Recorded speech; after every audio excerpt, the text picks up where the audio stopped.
भगवान राम सेतेबेले सेठी पहुँची हनुमान को आक्रमण करी तांको उपरे तीर चलैबा आरंभ करदेले। किंतु राम नाम लीन पवन पुत्रंकर किछि भी हेलानी।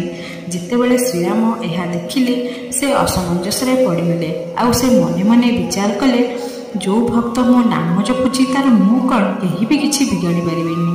निज तीर विफल होगा देखि भगवान राम किछि अस्त्र भी चलैले किंतु हनुमान भक्ति आगे सब विफल है।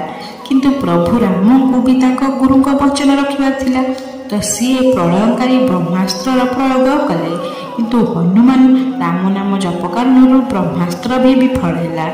पृथ्वी उपर संकट आसुवा देखि नारद विश्वामित्र पाखक जाई सब सत कहीदेले।